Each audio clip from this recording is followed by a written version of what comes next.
Odin and Freya could have been happy. But he only wanted her magic? Aye. The taste of Vanir magic led him to new forms of experimentation and new levels of depravity. Okay. Obviously the marriage to Odin didn't last. But how did Freya end up a hermit in the woods? Oh, that was a singular piece of cruelty, even for Odin. As if the marriage wasn't punishment enough. Freya was better to him than he deserved. She stuck it out through all manner of indignity, all in the name of maintaining peace and safety for her people. But Odin's madness, his tyranny, his corruption of her magics, it became more than she could stomach, and at long last she broke it off. Odin's wrath was fierce, and his curses upon her were more than she dared to fear. But her magic was so much stronger than his. After so much time together, he knew her vulnerabilities, and exploited them to craft curses she could never break. Oh, like not being able to leave Midgard. Worse still, he robbed her of her warrior spirit. Freya cannot fight, even to defend herself. No living thing may she harm by blade nor spell. In a world this belligerent, what choice does she have but isolation? Poor Freya. I guess if I was her, I'd spit in your face too. Aye, lad. So would I.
Here.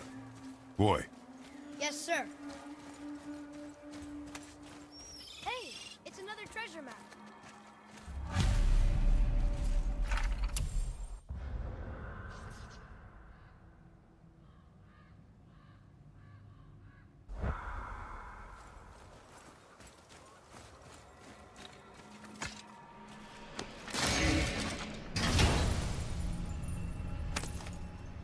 Lemire, you were in the middle of a story before. Groa the sorceress assembled a library of arcane knowledge, hoping to increase her prophetic powers to find her lost husband.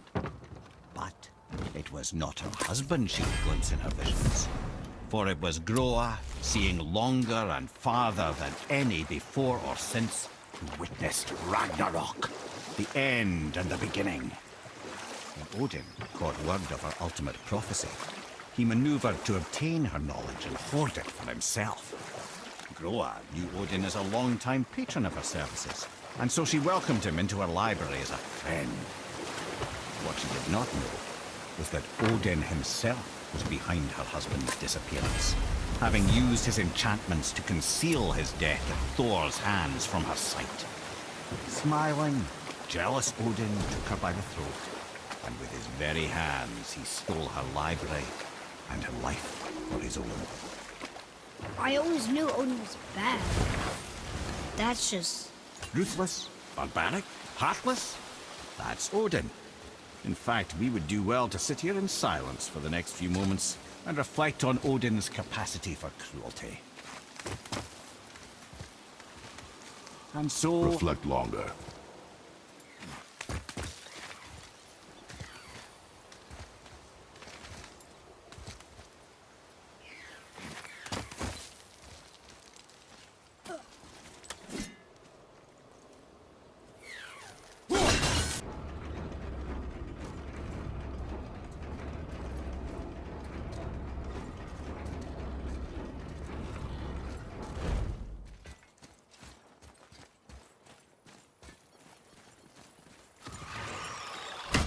Nightmares, ugh! What awful pests!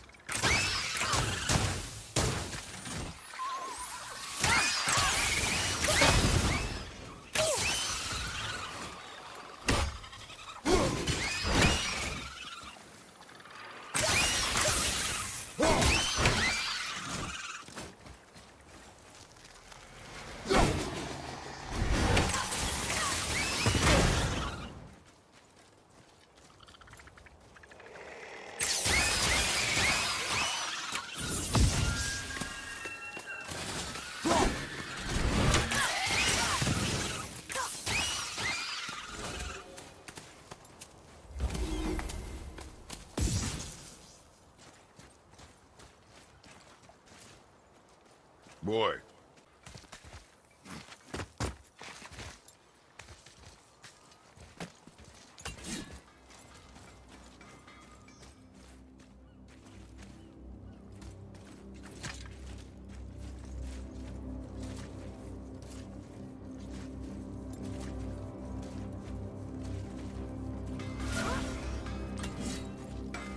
I have a favor to ask. Just a small favor, really. Do you remember the dagger you gave me? The dagger stabbed into the Reaver's back? His own son killed him? Yeah, I haven't forgotten that one. Well, I traced it to a group of Reavers that operate out of the Northree stronghold.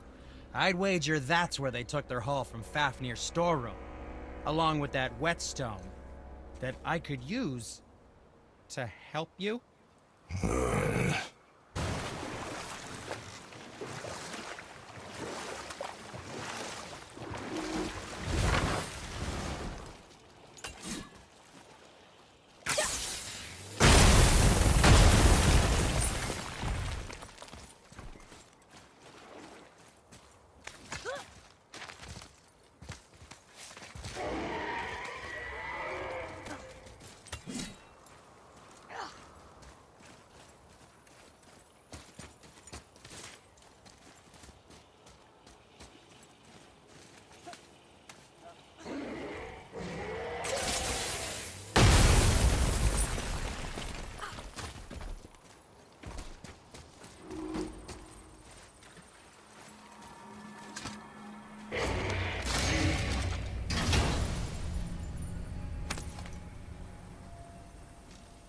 Another piece of the language cipher.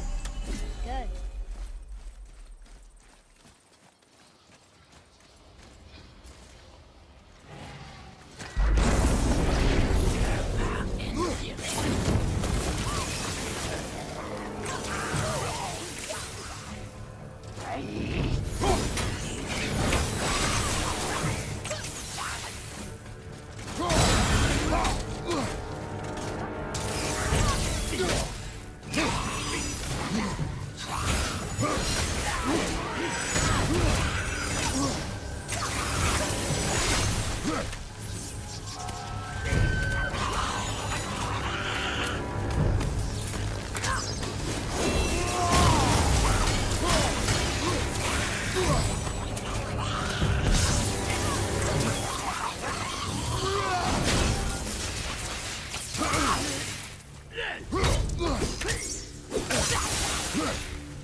wondered what became of him.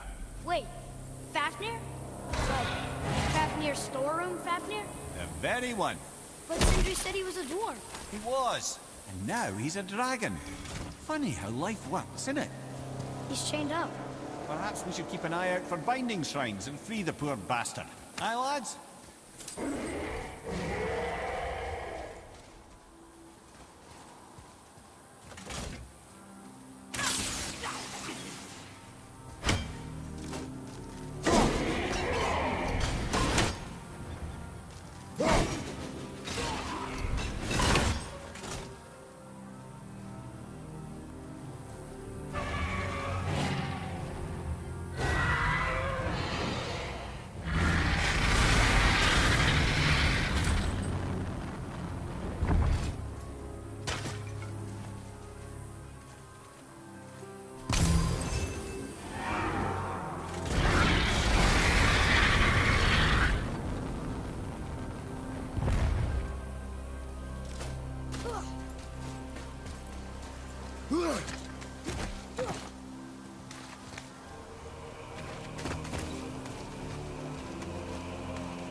Okay back there.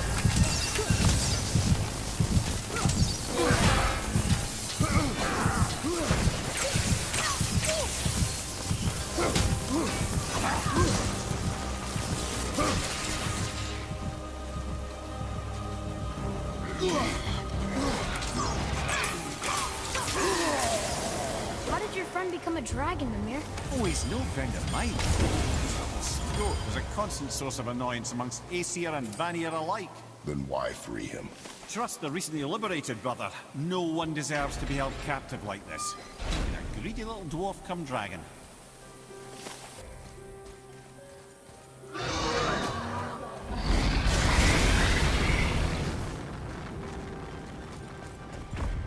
Hang in there, brother!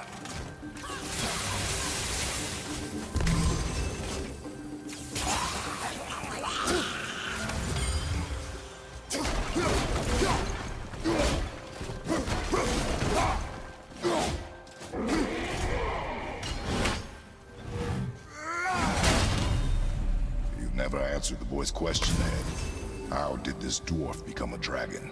Well, I don't know for certain, though I'd wager his penchant for stealing magical artifacts had something to do with it. Must have stolen a trinket from the wrong Vanir goddess.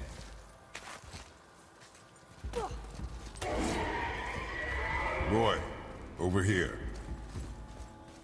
Interesting.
What's changed since we last crossed paths? I had legs.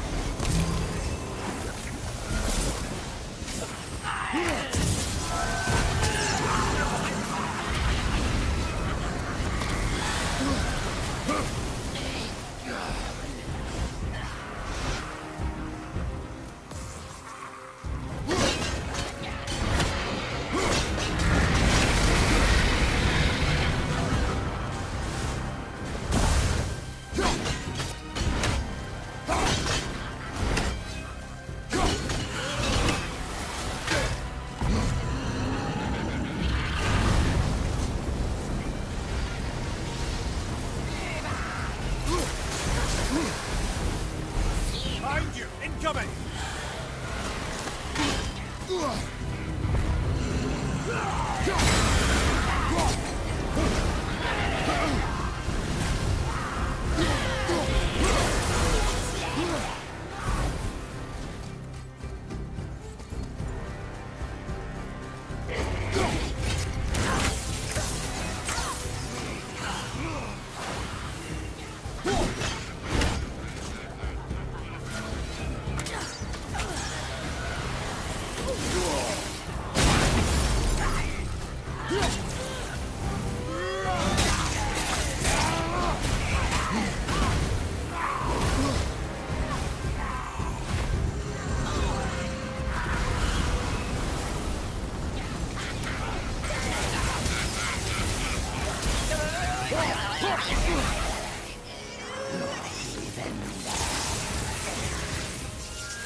Yes, sir.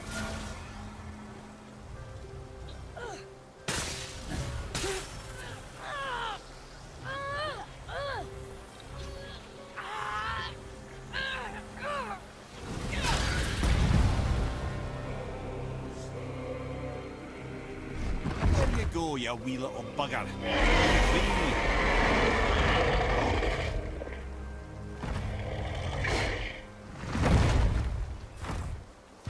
Well, the dragon hasn't done much for his personality.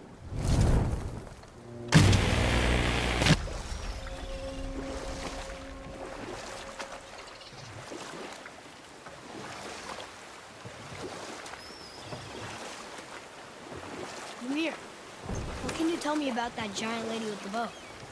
She was called Skadi, Queen of the Hunt. Her father was Thiotzi, who could take the shape of any wild creature, and taught Skadi how to hunt them all. You know what? I'll tell this one later. You were taken from this realm too early. You who walks among the living! My beloved Gulvig calls to me. She yearns for peace, yet her remains lie in pieces. I beg of you, make my Gulvig whole again. You want us to collect her bones? Gross. Gulvig's Sather magic knows no bounds. She can reunite you with those you've lost. Really? How? Boy, I can smell your grief, child. Rest assured, her magic is strong enough to create bridges between life and death. If only for a short while. boy, we are leaving.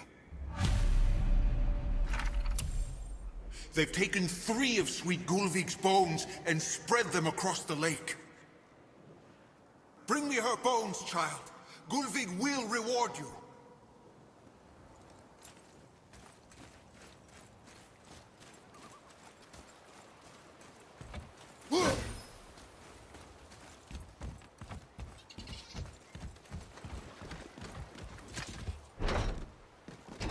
Good. The special chisel is ahead past this gate.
Please, my fair Gulvig. This realm suffers without her spirit. Father, maybe we should look for those bones. Why?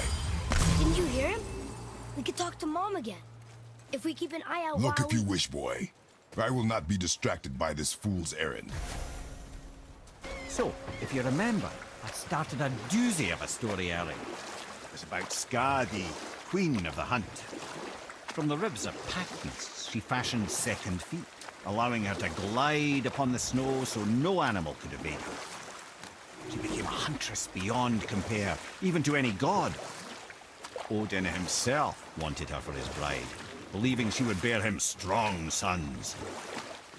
But she spurned his affections, and for that insult, Odin vowed revenge. It was put forth that the Aesir were plagued by an eagle who would steal the precious golden apples of Idun. Not even the finest archer among the gods could bring it down. Odin knew that Skadi could not resist the temptation to prove herself superior, and so she joined the hunt.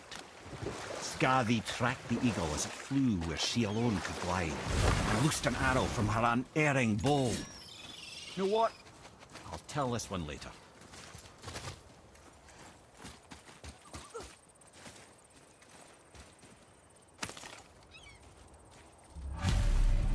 These bones pulse with magic. It must be Golvi. Could we just hold on to it? Maybe we'll find the rest of them. This spirit lies to you, boy. How would you know? I have known many spirits. They are all liars. Right then, we were in the middle of a story, weren't we? Skadi, Queen of the Hunt, had been lured by Odin into hunting an eagle. When she collected her quarry, she found no eagle at all. But her own father, poor Thiotzi, slain by his own daughter. She was overcome with grief and shame, for there is nothing nature so reviles as a child who kills their parent. Skadi succumbed to her fate as winter's blanket fell, holding her father as the mountain held her in an embrace to last eternity. Well, that was sad. Aye. There aren't many happy endings for the giants, I'm afraid. Trusting the spirit to keep its word is foolish, boy. But if there's even a chance, don't you want to see Mom again? Of course I... She is gone, Atreus. You must accept this. I do, but to see her again. Just one more time. Why do you believe him? You do not know him or who he was. All of this is sinister. Golvi's bones. What will you say to her? To Golvi? Your mother. What have you left unsaid? I guess... I just want to know if she's okay. She's dead, boy. I know that. You don't understand. Neither do you. I have a question. If Ymir was the first giant, where did he come from? In the beginning, there was Ginnungagap, the Great Void. There were no realms yet, only primordial forces. There was fire, and there was ice. And there in the void they met and produced... Water? more than water. The mystic lifeblood of something entirely new. From this water, Ymir took form and became a being of pure creation and chaos, mother and father to all that came after. Even the Aesir? Aye. Every god, man, and beast came first from Ymir's flesh. Though it was the Aesir who thought themselves so superior that they should hold dominion over the rest of creation. It was Odin who took arms against his creator and spilled Ymir's lifeblood with his spear. And we'll pick this up later. What would you say to Mom? Nothing. Nothing? There is nothing left to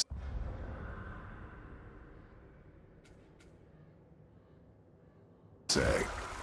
What about everything we've done so far? That man coming to the house? Talking to the world serpent? We've done so many amazing things. I just want to tell her about them. Don't you? What else would you say to her? I tell her that we're both okay. Not to worry about us. Atreus, I miss her too. You know this. I thought I knew very little. How's that story end? Odin's spear had spilled the lifeblood of Ymir, the first giant. A necessary evil, he would say, to bring order to the realms. Of Ymir's torn flesh, Odin would fashion the realm of Midgard for his own. Called himself All-Father, as if he was the creator, and not the creator's destroyer. A small, covetous tyrant. Ymir? Huh? Oh, sorry, my boy. You know, I think it best we just end it there, actually.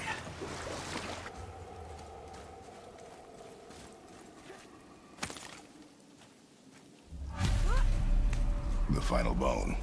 Yeah. We might as well return them to the spirit. Maybe he will keep his word. I know she's not coming back, okay? I know. Never mind. Desecration, typically. Pieces of scattered corpse make for a piss-poor soul. No hope for Valhalla or Helheim when your arm's on one beach and your head's on another. Why not ask the spirit? I'm sure he will be forthcoming with answers.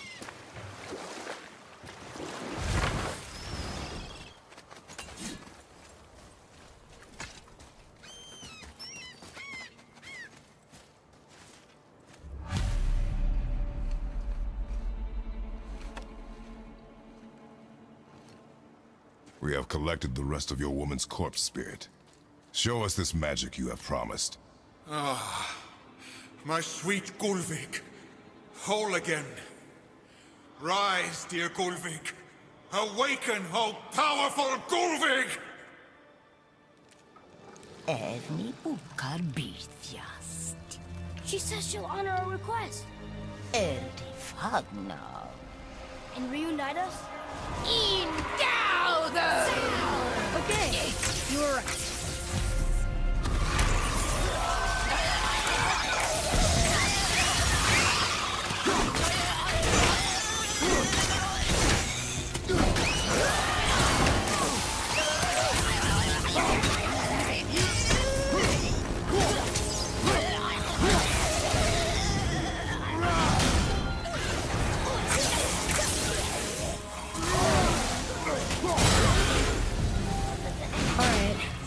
Say it. I told you so. I told you so. You are naive, foolish boy. This is true as well. But do not take your disappointment out on me, boy. Take it as a lesson. Yes, sir.